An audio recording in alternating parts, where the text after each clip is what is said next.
The Assembly will now hear the address by His Majesty King Mswati III, Head of State of the Kingdom of Eswatini. I request protocol to escort His Highness to the podium.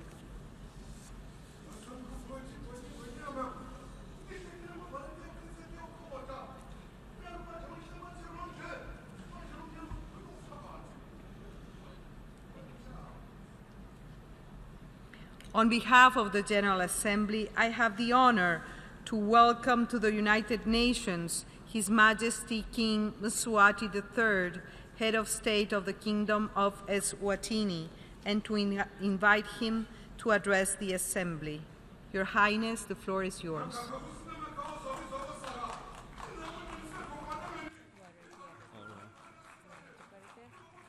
Thank you.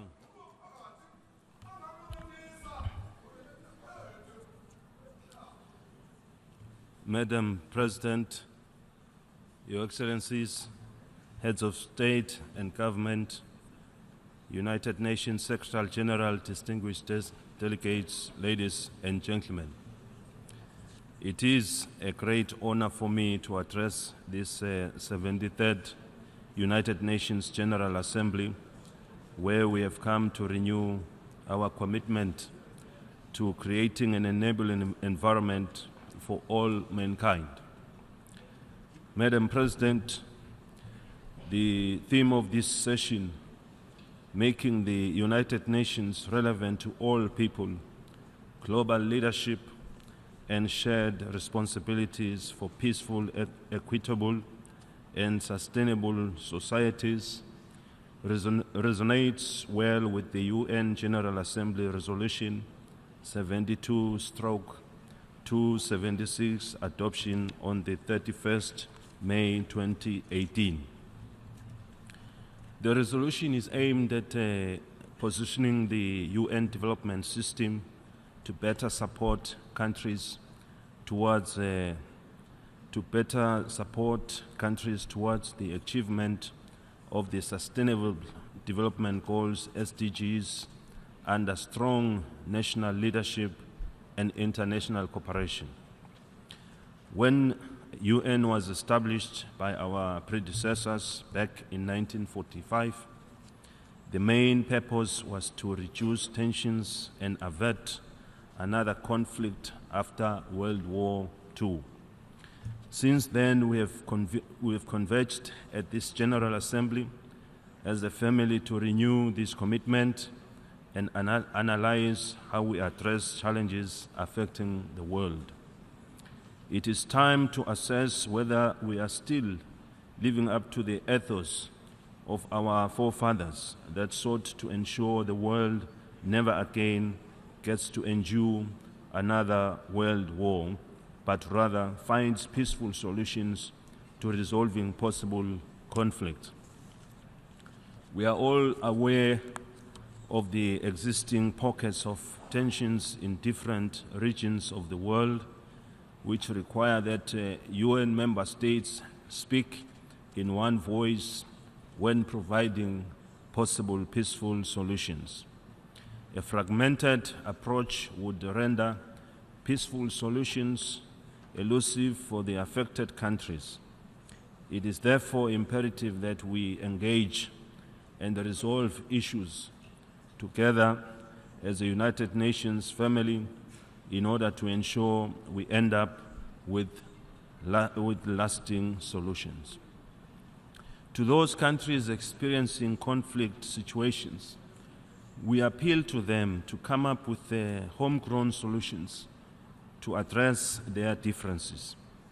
We urge these nations to avoid the use of force in an attempt to impose change. Where they do not see eye to eye, they need to adopt dialogue as best way to find lasting solutions. Where there's no loss of blood, unity prevails, whereas violence begets instability.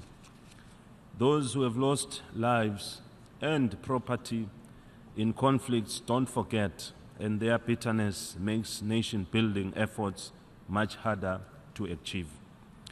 The UN member states are strongly urged to avoid fueling tensions in troubled countries with a divided approach to interventions, as this subsequently defeats the purpose of the establishment of the United Nations. Our approach should always be to search and find an amicable way forward to all the challenges we face for the greater good of mankind. Another great concern is the imbalance between the rich and poor, which continues to widen by the day. This is despite putting in place sustainable development goals aimed at bridging this divide. As a UN family, we need to pay serious attention to these imbalances as they contribute to terrorism and social strife in the world. The African Union has also set out to improve lives with the goal to realize a well-developed Africa for all by 2063.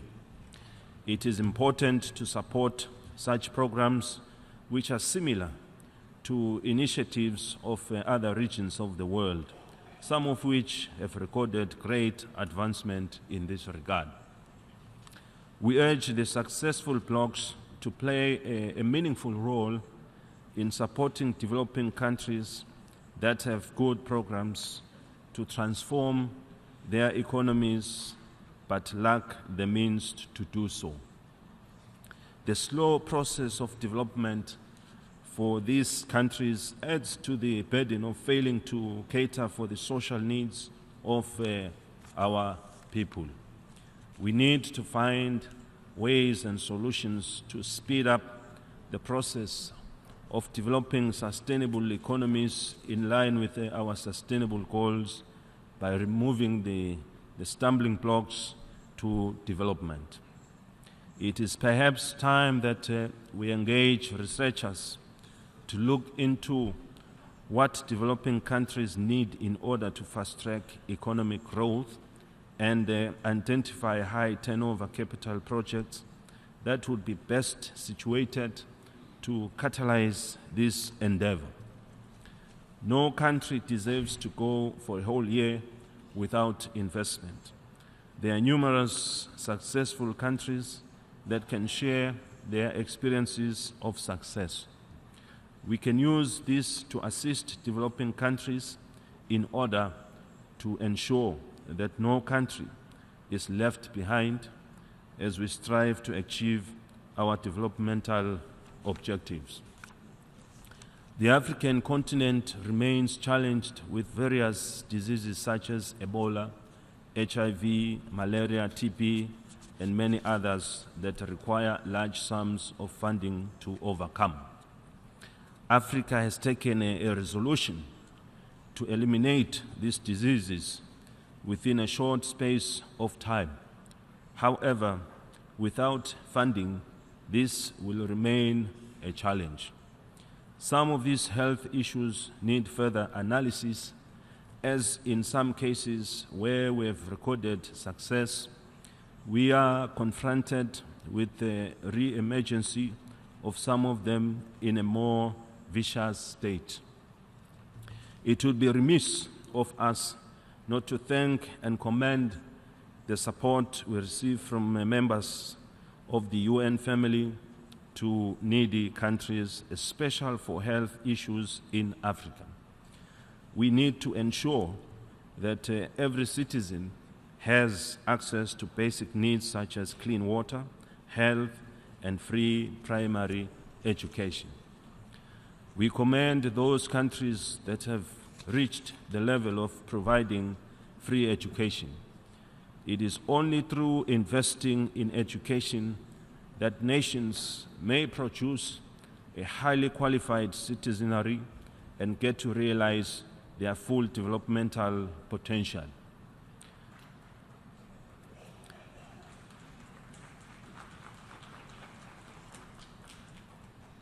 The need to reduce unemployment is a global challenge.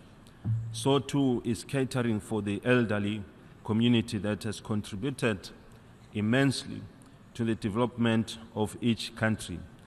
They deserve to be cared for once they have run their mile. Addressing these issues is increasingly becoming a challenge given the declining donor funding, which means more hardships for our people. We should, however, seek alternative means of raising funding to avoid the undesirable situation where people resort to helping themselves cope with the global challenges. This poses a threat to peace, as they may do so in ways that would divert resources from addressing already existing challenges such as diseases. Madam President, it is unfortunate that the African continent continues to absorb more peacekeeping missions than any other United Nations regional grouping. This qualifies Africa proper representation in areas of peace and security, making it a key player as when matters of peace and security are discussed in all structures of the United Nations. We therefore plead that Africa should not be left behind. Her voice must be heard and featured prominently and permanently at the United Nations. As negotiations of reforms of the United Nations Security Council progress, the Kingdom of Eswatini calls for favorable consideration of the common African position and also for those countries that are not members of the Security Council. Africa calls for the allocation of not less than 2 permanent seats with all the prerogatives and the privileges of permanent membership, including the right of veto, and 5 non-permanent seats in the United Nations Security Council. Madam President, we remain confident that the Sustainable Development Goals, SDGs, and Agenda 2063 of the African Union will continue to give us the proper guidance and the impetus necessary to eradicate poverty and create inclusive and sustainable development for all. The Kingdom of Eswatini has made significant strides in localizing and integrating the SDGs in its national planning processes. We have finalized the review of the National Development Strategy, NDS, 1997 to 2022, and it will soon be launching a revised national strategy. The strategy is themed the development strategy for Eswatini, promoting sustainable development and inclusive growth. This is expected to accelerate the implementation of the SDGs in the Kingdom. The Kingdom of Eswatini is fully involved in working towards a knowledge-based economy through development of science, technology, and innovation infrastructure in a bid to facilitate research and development. The Royal Science and Technology Park continues to be a key entity aimed at advancing scientific research and related fields. We would like to express our profound gratitude to the friends of the Kingdom who are supporting us in our endeavor to develop these fundamental initiatives. However, this work remains in progress since innovation, research, and development are evolving. Therefore, the Kingdom continues to seek more support for further strengthening of these initiatives that contribute to attainment of our national vision of 2022 and the 2030 Sustainable Development Goals. Madam President, just a few days ago, the people of the Kingdom of Eswatini held a very peaceful national election, which was free and fair. We are glad that international observers were in attendance to monitor the elections, and their conclusions were in line with our expectations. During the elections, the people nominated candidates in their chiefdoms to compete at constituency level, which call Tingundla. The system ensures direct participation and promotes participatory democracy among our people. It is homegrown and is enshrined in our customs, traditions, and constitution. We fully support the participation of women in political decision-making positions and have recently enacted the election of women members to the House of Assembly Act to ensure their representation in Parliament.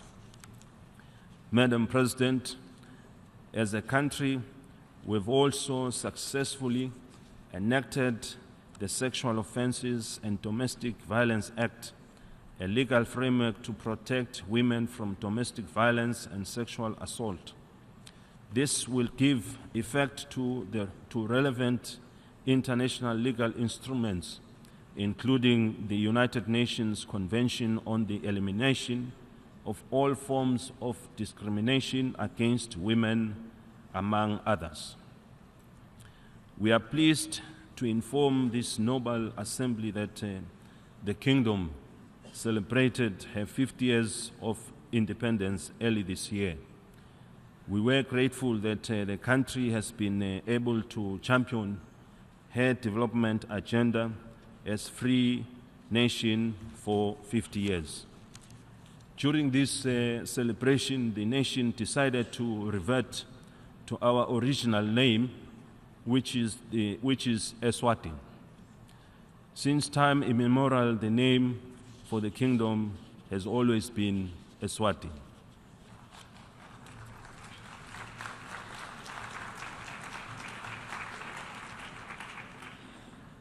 Madam President, let me emphasize that the United Nations call to leave no one behind requires their identification, knowing where they are and understanding how they live, as well as identifying how they can be assisted in order to be at par with the rest. Addressing these issues will go a long way in rendering the United Nations more relevant to all people in the world. We would like to bring to your attention the unfavorable impact of being categorized as middle-income country on accessing external resources. This comes at a time when we need even more resources to inject innovations into our development programs around SDGs.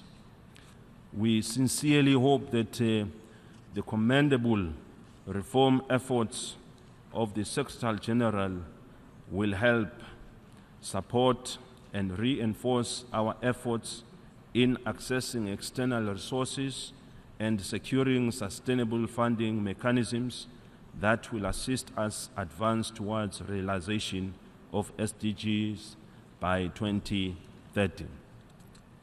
Madam President, the Kingdom of Eswatini reiterates her unwavering stance in calling upon the United Nations to afford the people of the Republic of China, Taiwan, the opportunity to partake and contribute to the United Nations development system.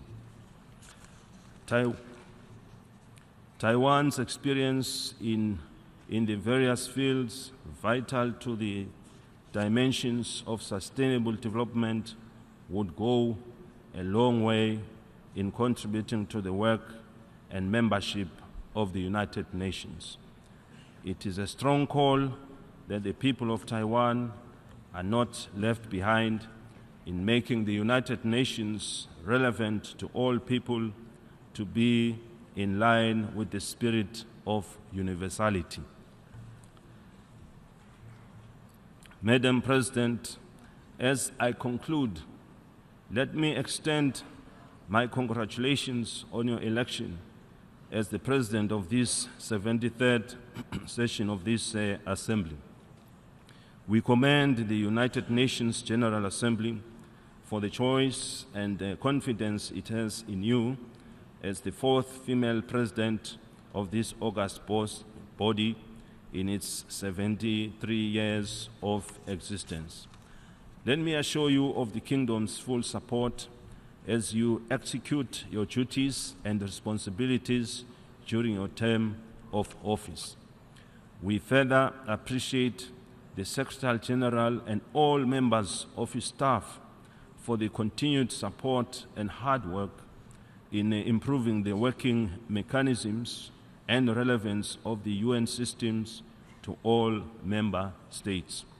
From this session, we hope we shall come out with meaningful goals that will charter a better future for our respective country. I thank you. May Almighty God bless us all.